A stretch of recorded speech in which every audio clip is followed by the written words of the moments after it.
Waalaikumsalam. Silakan masuk.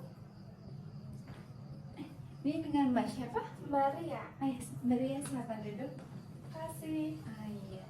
Mbak Ria udah nyaman duduknya? Belum. Silakan senyaman mungkin ya duduknya. Perkenalkan, nama saya Ibu Dila. Ya. Ini dengan Mbak Ria yang sudah janjian sama saya waktu di WhatsApp kemarin. Iya. Iya. Apa kabar Mbak? Alhamdulillah baik. Mbak gimana? Iya. Baik, Ibu. Tadi naik apa perjalanan ke sini? Naik motor. Berapa lama perjalanannya? 30 menit doang. Macet gak? Enggak. Enggak. Saya kalau kan macet kan bikin emosi. Oh ya Mbak, sebelumnya saya ucapkan terima kasih banyak Mbak Ria itu sudah mau datang ke sini untuk berkonseling, dan terima kasih juga Mbak sudah mau mempercayakan saya untuk membantu menyelesaikan permasalahan yang sedang Mbak Ria hadapi. Iya Bu, sama-sama. Saya juga terima kasih udah mau meluangkan waktu buat saya. Iya, sama-sama. Sebelumnya Mbak Ria sudah pernah melakukan sesi konseling? Belum pernah. Oh, baik. Kalau begitu, saya mohon izin ya, Mbak, untuk menjelaskan sedikit hal penting terkait dengan konseling pada hari ini. Jadi, konseling ini merupakan proses untuk mengetaskan permasalahan yang sedang dialami oleh Mbak Ria, yaitu klien, sebagai klien. Dan untuk keputusan ada di tangan Mbak sendiri ya, bukan di tangan Ibu. Dalam proses konseling ini tuh kita berpegang teguh dengan 3 asas, yaitu yang pertama asas kerahasiaan, keterbukaan, dan sukarelaan ya Mbak. Asas kerahasiaan ini dalam proses konseling kita berdua yang tahu, dan Tuhan juga. Oke, jadi kita tuh saya sebagai konselor tidak akan menyebarluaskan permasalahan Mbak, jadi saya keep sendiri dan Mbak yang tahu dan Tuhan yang tahu. Dan keterbukaan ini Mbak Ria tuh harus terbuka seterbuka mungkin, jangan sampai ada yang ditutup-tutupi, karena itu sangat membantu untuk menyelesaikan masalah. Sebagian kecil itu akan menyelesaikan masalahnya. Dan kesukarelaan ini Mbak Ria tidak ada terpaksa dari pihak manapun kan? Oke, baik, ini jadi sukarela dari Mbak Ria sendiri. Oke, nah itu tidak ada paksaan dari orang tua, teman, ataupun saya sendiri ya. Iya. Oke, nah sesi konseling ini akan berjalan selama 30-45 menit. Apakah Mbak keberatan dengan durasi seperti ini? Oke, baik. Iya, kalau boleh tahu apa nih yang Mbak Ria yang sedang menghadapi masalahnya, kalau boleh saya tahu? Jadi saya tuh males Bu. Terus saya juga kan udah kelas 2 SMK. Saya males buat ngerjain UTS, padahal saya lagi sibuk-sibuknya. Oke, baik, saya mengerti permasalahan Mbak Ria, tapi boleh lebih jelas atau spesifik menjelaskan lebih banyak lagi biar jelas. Jadi saya kan udah kelas 2 SMK. Terus saya males buat ngerjain tugas, padahal saya tuh udah sering kena tegur sama guru PK buat ngerjain tugas. Terus saya sering kena hukum karena saya datang terlambat, gara-gara saya maunya scroll sosial media sampai dari malam ketemu pagi, jadi saya nggak ada tidurnya. Jadi saya ngerjain tugas juga nggak pernah. Oke, baik.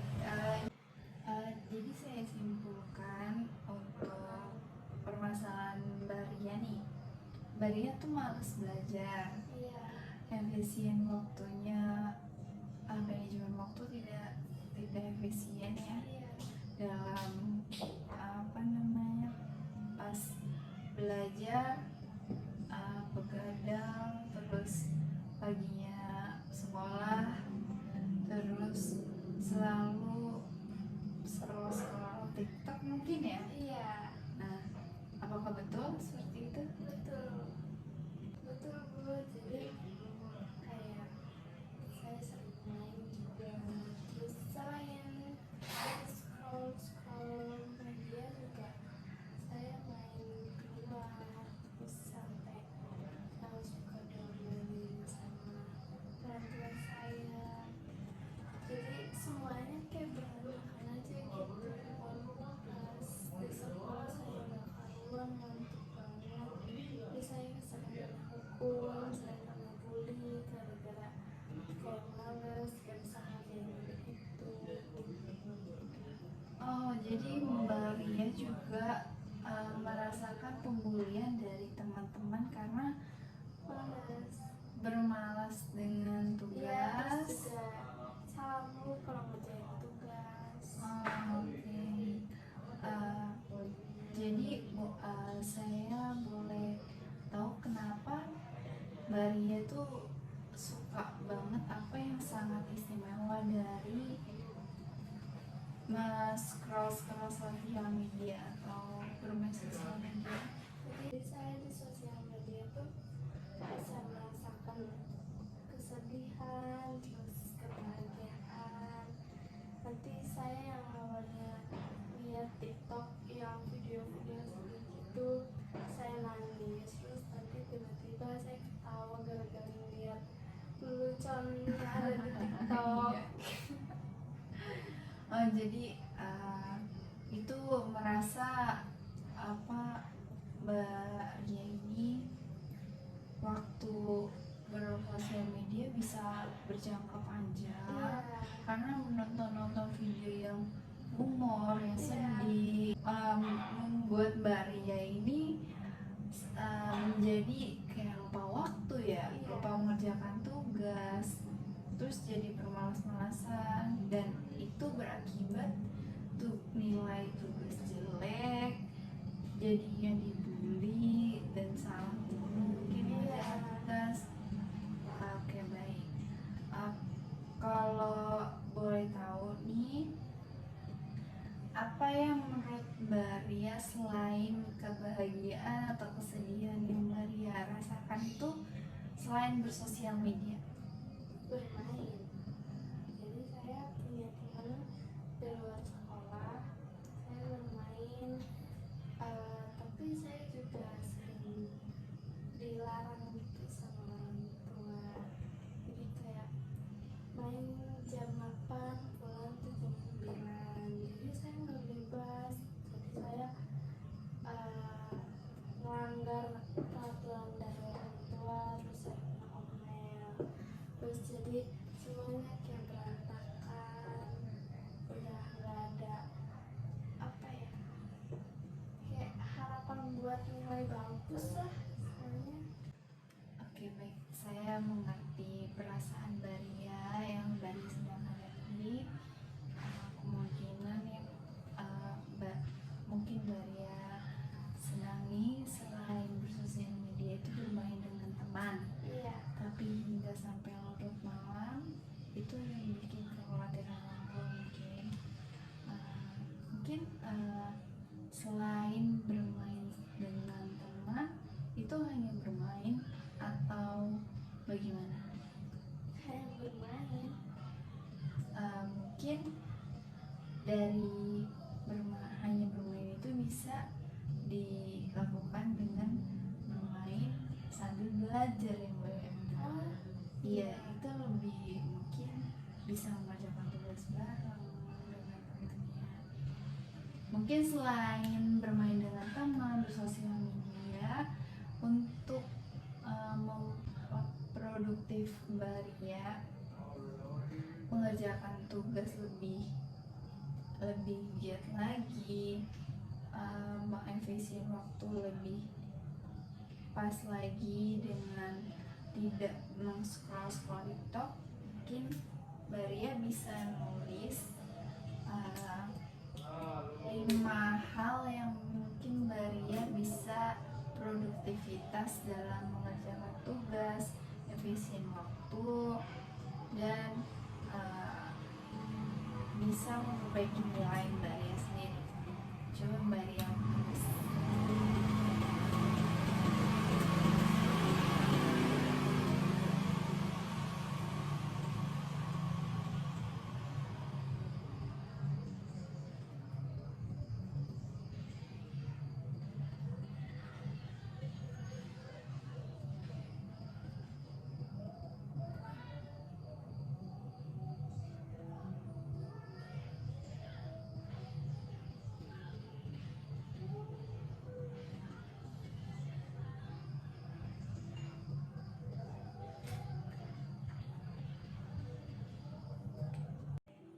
Sudah Mbak? Sudah. Oke. Kalau sudah, coba Mbak Ria sebutkan poin-poin yang Mbak Ria tuliskan tadi. Apa yang selain bersosial media dan bermain dengan teman sampai larut malam, itu yang membuat selain itu apa yang membuat Mbak Ria tuh bisa lebih efisien waktu dan yang membahagiakan Mbak Ria tuh?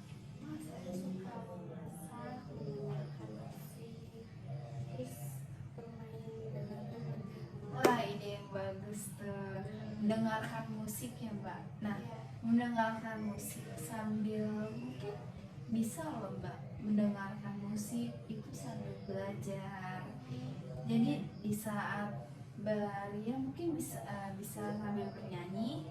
Nah, Mbak Ria membuka buku atau tugas belajar itu sambil mendengarkan musik, terus sambil mengerjakan itu lebih mungkin lebih bahagia, enjoy mengerjakannya. Dengan itu Mbak Ria itu lebih happy. Nah, kalau masak itu sangat membantu orang tua dan orang tua bisa happy dengan mbaknya bisa memasak, bantu-bantu orang tua. Satu lagi, bermain dengan bermain dengan teman, Mbak Ria tuh bisa melakukannya bermainnya di rumah mungkin. Nah, dengan di rumah mungkin khawatir orang tua itu bisa minimalisirkan karena di rumah dan tidak sampai larut malam. Dan dengan bermain dengan teman itu tidak hanya bermain dengan teman saja, tidak hanya bermain saja, tapi bisa mengerjakan tugas bareng, evaluasi pembelajaran yang sudah dihadapi yang dilakukan kemarin-kemarin.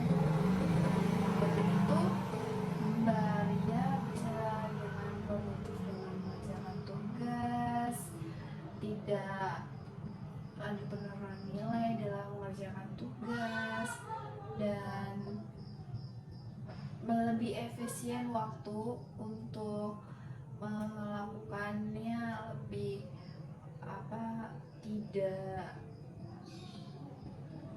sampai larut malam dengan teman bermain di luar. Mungkin khawatir orang tua itu kan dengan apalagi kita perempuan ya, orang tua itu sangat khawatir ya.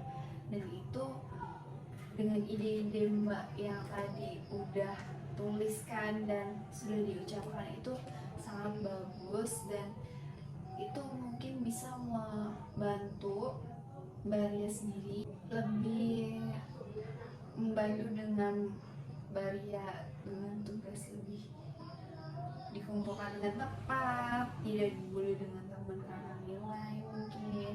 Dan Mbak Ria tuh bisa sambil belajar sambil bermain, dengarkan musik sambil belajar, memasak dengan membantu orang tua itu udah terlihat sangat produktif dan efisien waktunya Mbak.